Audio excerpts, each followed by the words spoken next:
Hello everyone. आज से मैं एक न्यू ड्रामे को एक्सप्लेन करूंगी जिसका नाम है the boy next world. Episode की शुरुआत में रात के समय हम एक लड़के को इंजर्ड देखते हैं। बहुत बारिश हो रही थी। वो जैसे तैसे उठकर बस स्टैंड पर आकर बैठ जाता है। ये हमारे ड्रामे का फर्स्ट मेन लीड सर है। वहीं दूसरी तरफ ड्रामे का सेकंड मेन लीड फू अपने दोस्त को बाय बोलकर बारिश में ही भागते हुए अपनी कार की तरफ चला जाता है। सर उठकर रोड क्रॉस करता है कि तभी उसे एक कार हिट करती है और उसका एक्सीडेंट हो जाता है। इसके बाद हमें हॉस्पिटल का सीन दिखाया जाता है जहां डॉक्टर्स सर को ऑपरेशन थिएटर में ले जा रहे थे। उसके हेड के राइट साइड में इंजरी हो गई थी। वहीं दूसरी तरफ फू अपने रूम में आ जाता है जहां विंडो के सामने टंगी हुई डॉल गिर जाती है तो फू उस डॉल को उठाकर बोलता है कि ये अच्छा साइन नहीं है। इसके बाद हमें एक सीन दिखाया जाता है जहां फू और सर बेड पर लेटे हुए हैं। वो दोनों एक दूसरे को मॉर्निंग कहते हैं। फू सर से बोलता है, क्या तुम्हें मुझे इस तरह से देखकर अच्छा लग रहा है? मेरा फेस और मेरे हेयर मैसी हो रखे हैं। सर फू के चिक्स पर किस करके कहता, ये किसने बोला? मुझे तो तुम्हारे हेयर सॉफ्ट लग रहे हैं और इनमें से खुशबू भी आ रही है। फू बोलता है, बस अब तुम इतना क्यूट बिहेव मत करो। तो सर कहता है, क्या मैं तुम्हारे साथ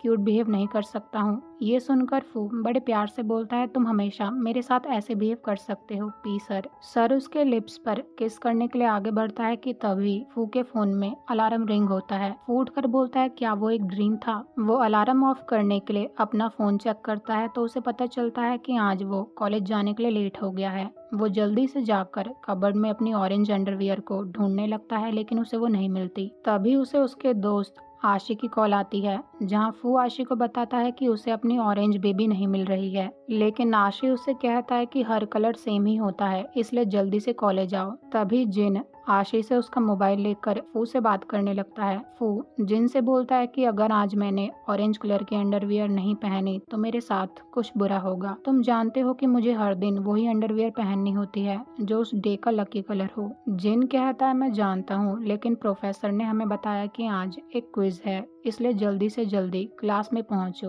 और क्विज 15 मिनट में शुरू होने वाला है। जो लेट आएगा वो फेल हो जाएगा। आशी और टी जिन से पूछते हैं, वैसे तुम्हें कैसे पता कि आज क्विज है? आशी बोलता है, मैंने तो इस क्लास को कभी स्किप भी नहीं किया है, ऊपर से मैं कभी इस क्लास में सोया भी नहीं हूँ। लेकिन जिन सीधे प्रोफेसर की तरफ पॉइंट आउट करता है जहाँ प्रोफेसर बोलती है कि चलो क्विज स्टार्ट करते हैं। मैं तुम्हें सिर्फ 15 मिनट दूंगी। अगर तुम्हारे दोस्त क्लास में नहीं पहुंचे हैं तो तुम उन्हें कॉल कर लो। जो लेट होगा या फिर समय पर क्विज फिनिश नहीं कर पाएगा वो फेल हो जाएगा। ये सुनकर आशी और टी जिन की तरफ देखते हैं तो जिन बोलता है, प्रोफेसर ने मुझे कुछ दिन पहले ही बताया था। आशी कहता है, तो तुमने हमें पहले क्यों नहीं बताया? मैंने तो बुक भी खोलकर नहीं देखी है। इधर फू जल्दी जल्दी रेडी होकर राइड लेकर कॉलेज के सामने पहुंच जाता है जहां राइडर उसे 60 बात पे करने को बोलता है। तो फू उससे कहता है, लेकिन डेली का फेयर तो सिर्फ 40 बात है। तो राइडर उससे कहता है, तुम मुझे पैसे पे करोगे या नहीं? फू पैसे पे करने के लिए अपना वॉलेट ढूंढता है लेकिन उसे अपना वॉलेट ही नहीं मिलता। वो स्कैन करके पैसे पे करने के लिए अपना मोबाइल निकालता है। तभी वो वहाँ बहुत सारे स्टूडेंट्स को एक दूसरे से बात करते हुए सुनता है कि बिल्डिंग के सामने किसी का कार से एक्सीडेंट हो गया था। एक लड़की दूसरी लड़की से कहती है, क्या उस पर्सन की डेथ हो गई है?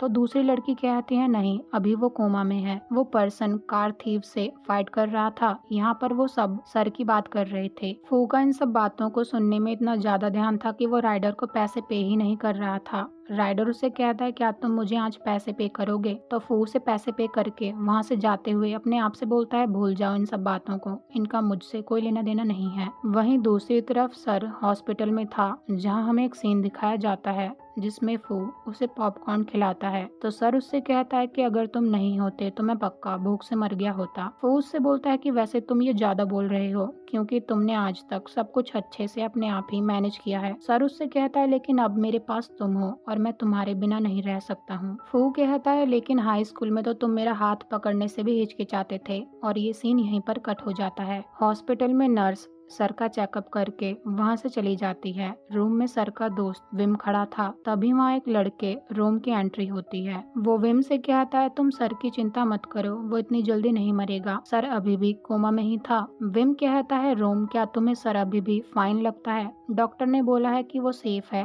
लेकिन देखो 3 दिन हो गए हैं, लेकिन अभी भी वो कोमा में ही है। अगर वो फाइन होता तो कोमा से बाहर आ जाता। रोम कहता है मुझे तो वो फाइन लग रहा है, लेकिन मुझे एक बात का डर है, शायद वो अब और जीना नहीं चाहता है। इधर कॉलेज में फू बहुत परेशान था। आशी उससे कहता है अगर तुम अपने गुड लक चार्म को ढूंढने में इतना टाइम वेस्ट नहीं करते तो तुम्हें क्विज मिस नहीं करना पड़ता। फू बोलता है आशी तुम मुझे नहीं समझ पाओगे, मुझे मेरा गुड लक चार्म नहीं मिला, इसी वजह से आज प्रोफेसर ने अचानक से क्विज अनाउंस कर दिया। साथ ही मेरी कार रास्ते में खराब हो गई। मैंने क्विज तो मिस किया ही, मुझे अपना फेवरेट फूड खाने को भी नहीं मिला। आज मेरे साथ कुछ भी ठीक नहीं हो रहा है। तभी वहाँ 2 लड़कियों की एंट्री होती है। टी नाम की लड़की फू से बोलती है इसका तुम्हारे लकी चार्म से कोई लेना देना नहीं है। आशी तो क्लास में ही था, लेकिन उसने भी क्विज में कुछ नहीं किया। नालिल नाम की लड़की फू को कंफर्ट करने लगती है तो फू उससे कहता है कि आज मैं पक्का पूरे दिन अनलकी रहूंगा। आशी उससे कहता है तुम सुबह से ही परेशान हो रहे हो, क्या तुम ये सब बंद करोगे? तभी टी आशी के हेड पर जोर से मारकर कहती है क्या तुम्हें ये नहीं दिखाई दे रहा है कि फू कितना परेशान है? आशी और टी एक दूसरे को टीज करने लगते हैं तो नालिन बोलती है कि वैसे ये बात बहुत अजीब है, वो हमेशा ही लकी रहता है, शायद आज फू का गार्जियन एंजल बीमार होगा इसलिए उसके साथ ऐसा हो रहा है। फू स्काई की तरफ देखकर प्रे करने लगता है कि अगर मेरा गार्जियन एंजल सच में बीमार है तो वो जल्दी से ठीक हो जाए। वो जैसे ही ऐसा बोलता है हॉस्पिटल में सर के हैंड में थोड़ी सी मूवमेंट होती है। आज दोबारा से बहुत बारिश हो रही थी। फू कॉलेज से अपने रूम में वापस आ जाता है जहाँ वो कहता है अक्टूबर आ गया है लेकिन फिर भी बारिश हो रही है और इस चक्कर में मैं पूरा भीग गया हूँ। घर में पूरा सामान इधर उधर फैला हुआ था। जहाँ फू को अपनी लकी ऑरेंज अंडरवियर मिल जाती है, वो उस अंडरवियर को ब्लेम करके कहता है ये सब तुम्हारा फॉल्ट है जो आज मेरे साथ ऐसा हुआ। वो विंडो के पास टंगी डॉल के पास आकर कहता है अगर तुम सच में बीमार हो तो मैं चाहता हूँ कि तुम ठीक हो जाओ, मुझे प्रोटेक्ट करने की चिंता मत करो। हॉस्पिटल में सर थोड़ी हलचल करता है और हमें एक सीन दिखाया जाता है जहाँ फूस से बोल रहा था कि क्या कभी तुमने सोचा है अगर उस दिन तुम मुझे आंसर नहीं देते या फिर कोई ऐसी दुनिया होती जहाँ हम दोनों एक दूसरे को नहीं जानते। सर स्माइल करके कहता है अगर ऐसी दुनिया होती तो मैं वहाँ नहीं रह पाता। फू कहता है और मैं भी, इसलिए तुम्हें मुझसे ये प्रॉमिस करना होगा। वो आगे कुछ बोलता कि तभी ये सीन यहीं पर कट हो जाता है। हॉस्पिटल के रूम में लाइट्स फ्लिक करने लगती हैं और इधर फू के घर पर उसके लैंप की लाइट भी फ्लिक करने लगती है। फू लैंप को टच करता है तो लैंप की लाइट फ्लिक करना बंद कर देती है। हॉस्पिटल में सर को अपने और फू के मूवमेंट्स के बहुत सारे विजन्स आते हैं और फाइनली वो कोमा से बाहर आ जाता है जहाँ वो आंखें खोलते ही फू का नाम लेता है। इधर अपने रूम में फू को ऐसा लगता है कि किसी ने उसको आवाज लगाई है और तभी उसके रूम का डोर नॉक होता है। वो डर जाता है लेकिन फाइनली डोर ओपन करने का डिसाइड करता है। जैसे ही वो डोर ओपन करता है उसके सामने बारिश में पूरी तरह से भीगा हुआ सर खड़ा था। सर फू को देखते ही हक कर लेता है। फू बहुत ज्यादा शॉक में था। सर उससे कहता है मुझे लगा नहीं था कि मैं तुम्हें दोबारा से देख पाऊंगा। वो बहुत प्यार से फू की तरफ देख रहा था। रूम में आने के बाद फू सर को टॉवल देकर कहता है पहले आप अपने बाल सुखा लो, वैसे क्या आप ठीक हो? सर कुछ नहीं बोलता तो फू बोलता है मैं तो बस ये बोल रहा हूँ कि आपके सर पर ये क्या हुआ है। सर बोलता है ये कुछ नहीं है। वैसे फू क्या तुम मुझे जानते हो? फू स्माइल करके कहता है हाँ, आप स्कूल में मेरे सीनियर थे और स्टूडेंट काउंसिल के वाइस प्रेसिडेंट भी। मैं आपको इसलिए जानता हूँ क्योंकि आप सुपर फेमस थे और अब हम दोनों सेम यूनिवर्सिटी में भी हैं।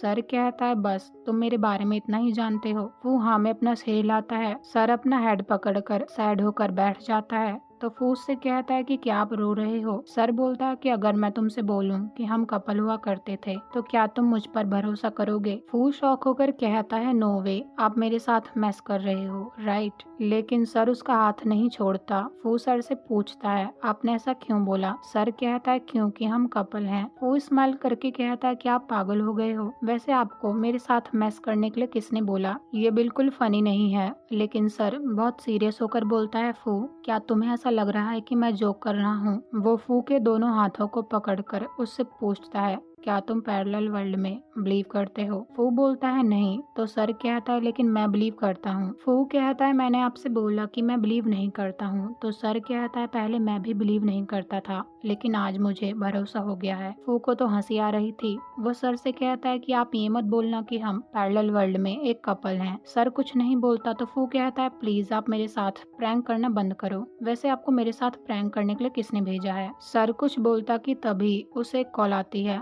वो कॉल पिक करके वहाँ से जाने लगता है, तो फू से रोक कर कहता है अभी हमारी बात पूरी नहीं हुई है, आपके कहने का क्या मतलब था? सर बोलता है तुम्हें मुझ पर भरोसा नहीं है, इसलिए मैं तुम्हें नहीं डराना चाहता हूँ। वैसे तुम अपना वॉलेट अपनी पैंट की पीछे वाली पॉकेट में रखते हो, इसलिए उसे वहाँ ढूंढ लेना। और आज बारिश हो रही है तो सोने से पहले अपनी मेडिसिन ले लेना, नहीं तो तुम्हें कोल्ड हो जाएगा। ये बोलकर सर वहाँ से चला जाता है। फू को तो कुछ भी समझ ही नहीं आ रहा था। वो तुरंत जाकर पैंट की पीछे वाली पॉकेट में अपना वॉलेट चेक करता है जो वहीं पर था। वो अपने आप से बोलता है लेकिन ये बात सर को कैसे पता? इधर सर अपने रूम में एंटर करता है जहाँ वो फू के साथ बिताए मोमेंट्स को याद कर रहा था। वो बुक में से एक फोटो निकाल कर कहता है क्या सच है और क्या ड्रीम? अब मैं नहीं जानता फू कि मुझे आगे क्या करना है। अगली सुबह फू रेडी होकर कॉलेज जाने के लिए डोर ओपन करता है तो उसे उसके डोर पर एक बैग लटका हुआ दिखता है जिसमें स्नैक्स थे। बाहर आकर वो जिन से कुछ पूछता उससे पहले ही जिन कहता है मुझे नहीं पता कि किसने तुम्हें ये स्नैक्स दिए, वैसे ये तो तुम्हारा फेवरेट स्नैक्स है। फू बोलता है लेकिन तुम तो सब जानते हो। जिन कहता है मैं बस तुमसे ये बोल रहा हूँ कि आज स्काई बहुत साफ है, आज तुम्हारे साथ कुछ अच्छा होगा। ये बोलकर जिन स्काई की फोटो क्लिक करने लगता है। कॉलेज जाते वक्त अब फू को अपना मोबाइल नहीं मिल रहा था, तभी आशी उसके पास आकर कहता है ये बात गलत है। फू उससे पूछता है कौन सी बात, तो आशी उसे सामने देखने के लिए बोलता है जहाँ सर फू का वेट कर रहा था। ये देखकर तो फू जिन के पीछे छुप जाता है। आशी कहता है वो सीनियर वहाँ खड़ा है, देखो सारी लड़कियाँ बस उसे ही देख रही हैं। जिन आशी से बोलता है क्यों तुम्हें उससे जलन हो रही है, तो आशी बोलता है किसने बोला, मैं तो उससे भी ज्यादा हैंडसम हूँ। वो फू से पूछता है क्यों, हूं ना मैं कैंपस प्रिंस, लेकिन फू तो सर से छुपने में लगा हुआ था। उसी वक्त सर भी वहाँ आ जाता है जो फू से बोलता है आज मुझे तुम्हारी फेवरेट ग्रीन टी नहीं मिली, इसलिए मैं तुम्हारे लिए ये ड्रिंक ले आया। सर फू के हेड पर पैट करना चाहता था लेकिन वो ऐसा नहीं करता। फू उससे पूछता है वैसे तुम्हें कैसे पता कि मुझे इस ब्रांड की ड्रिंक पसंद है और ये ब्रेड भी? तो सर बोलता है क्या तुम्हें अपने मोबाइल फोन के बारे में नहीं पूछना? फू कंफ्यूज होकर कहता है ये बात तुम्हें कैसे पता? तो सर बोलता है क्योंकि हर बार तुम भूल जाते हो, अपने बैग को चेक कर लेना, अब मैं जा रहा हूँ। ये बोलकर सर वहाँ से चला जाता है और फू बैग में अपना मोबाइल चेक करने लगता है जो उसे मिल भी जाता है। वो जिन से कहता है इस लड़के को ये बात कैसे पता चली? आशी फू से कहता है तुम उस लड़के को कैसे जानते हो, तुम सच में ट्रेटर हो, अब तुम्हें वो लड़का मुझसे ज्यादा हैंडसम लगता है। फू उसे समझाने की कोशिश करता है कि तभी फू को सर का मैसेज आता है जिसमें उसने लिखा था ब्रेड खाना मत भूलना, और अगर तुम मुझे नहीं जानते हो तो कोई बात नहीं, मैं रुकने वाला नहीं हूँ। फू जिन से पूछता है इसे मेरी लाइन आईडी कैसे मिली, तो जिन कहता है क्यों, क्या ये बात अच्छी नहीं है? मैंने तो बोला ही था कि तुम्हारे साथ आज कुछ अच्छा होगा। दूसरी तरफ सर का फ्रेंड विम उससे कहता है कि तुम हॉस्पिटल से ऐसे ही कैसे जा सकते हो, सब तुम्हें ढूंढ रहे थे, तुम पूरे 3 दिन तक कोमा में थे और जब तुम उठे तो तुम नॉनसेंस बातें कर रहे थे, और तुम फू को कैसे डेट कर रहे हो? सर बोलता है ये सच है। तो विम कहता है कि जब से तुम कोमा से बाहर आए हो बस यही बोल रहे हो, तुमने तो आज तक फू से बात भी नहीं करी है। सर कहता है लेकिन ये सच है। तब तक उसका दूसरा फ्रेंड रोम भी वहाँ आ जाता है। वो सर से पूछता है मैंने सुना है कि तुम्हारा एक बॉयफ्रेंड है, मैं 4 साल से तुम्हारा दोस्त हूँ, लेकिन कब तुमने सीक्रेटली अपना बॉयफ्रेंड बनाया? सर बोलता है फू और मैं हाई स्कूल से कपल हैं। विम बोलता है मैं तुमसे रिक्वेस्ट कर रहा हूँ सर, चलो हॉस्पिटल चलते हैं। लेकिन सर कहता है उसकी कोई जरूरत नहीं है। रोम भी अपने फ्रेंड विम को समझाने लगता है कि देखो सर बिल्कुल एंजल लगता है, अगर वो किसी को लाइक करता है तो उसे वो पर्सन जरूर मिलेगा। सर उन दोनों से कहता है कि अगर फू मुझे नहीं जानता है तो मैं हमारे प्यार की शुरुआत दोबारा से करूंगा। दूसरी तरफ फू जिन से पूछता है अगर कोई तुमसे आकर ये बोले कि वो पैरेलल वर्ल्ड से है तो क्या तुम उस पर बिलीव करोगे? जिन उससे कहता है क्या ये किसी नई सीरीज का प्लॉट है? तो फू कहता है मैं सीरियस हूँ, वो पर्सन मेरे बारे में हर बात जानता है कि मैं किस रूम में रहता हूँ, ब्रेकफास्ट में क्या खाता हूँ, और यहाँ तक कि जो चीज मुझे भी नहीं मिल पाती वो ये भी जानता है कि मैंने वो चीज कहाँ रखी हुई है। मैं इससे पहले तो कभी उससे नहीं मिला हूँ, बस मैं इतना जानता जानता हूँ कि वो स्कूल में मेरा सीनियर था और अब हम अलग अलग फैकल्टीज में पढ़ते हैं। ये सब सुनकर जिन हंसने लगता है तो फू उससे कहता है कि तुम हंस क्यों रहे हो। जिन कहता है कि तुम उससे कभी नहीं मिले लेकिन तुमने उसे नोटिस भी नहीं किया, इसलिए चलो अब हम लेट हो रहे हैं। फू जिन से पूछने लगता है कि मैंने क्या नोटिस नहीं किया। अगले सीन में हम फू को कैफेटेरिया में देखते हैं जहाँ सर भी था। आंटी उन दोनों से कहती है आज एक ही एग बचा हुआ है और तुम दोनों एक ही फूड ऑर्डर करते हो। तो सर आंटी से कहता है कि आप ये एग फू को दे दो। वो फू की तरफ देखकर स्माइल करता है। इसके बाद फू जहाँ जहाँ भी जाता तो सर हमेशा उस प्लेस पर पहले से ही रहता था। लाइब्रेरी में भी फू सर को बैठा हुआ देखता है जहाँ वो अपने आप से बोलता है क्या सच में, जैसा जिन ने बोला, मैंने कभी सर को नोटिस नहीं किया। सर आंखें बंद करके बैठा हुआ था तो फू उसकी तरफ ध्यान से देखकर कहता है क्या सच में हम दोनों कपल थे। वो सर के हेयर को टच करता है तो सर उसका हाथ पकड़ लेता है। वो फू को देखकर उसे गुड मॉर्निंग कहता है तो फू ये सुनकर वहाँ से भागता है। सर उसे रोककर उससे पूछता है क्या मैंने कुछ ऐसा कर दिया जिससे तुम अपसेट हो। फू बोलता है नहीं। तो सर उससे कहता है फिर तुम भागे क्यों। फू कहता है मैं डर गया था।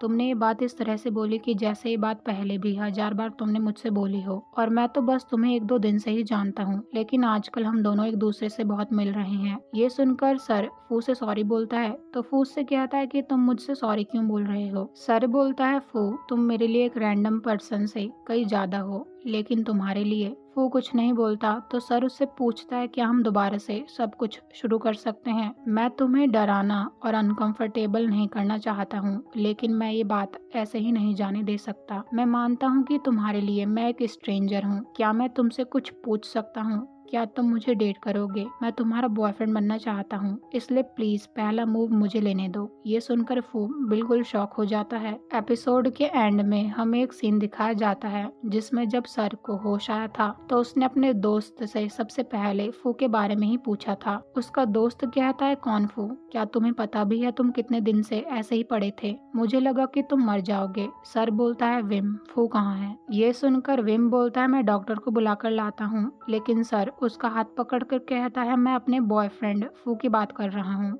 विम सर से कहता है तुम्हें एक कार ने हिट किया था इसलिए तुम कंफ्यूज हो। मैं तुम्हें इतने समय से जानता हूँ, तुम्हारा कोई बॉयफ्रेंड नहीं है और ना ही कभी था। लेकिन सर उस पर चिल्लाकर कहता है ये बताओ फू कहाँ है। विम गुस्से में बोलता है मुझे नहीं पता, मैं डॉक्टर को बुलाकर लाता हूँ। ये सुनकर सर बहुत परेशान हो जाता है, इसलिए वो हॉस्पिटल से निकलकर बारिश में ही भागते हुए फू के रूम के पास आता है। वो रूम का डोर नॉक करता है तो फू डोर ओपन करता है। सर अपने आप से कहता है आखिर मैंने तुम्हें ढूंढ ही लिया। और ये एपिसोड यहीं पर एंड हो जाता है। मिलते हैं अगले एपिसोड में। Thank you so much for watching.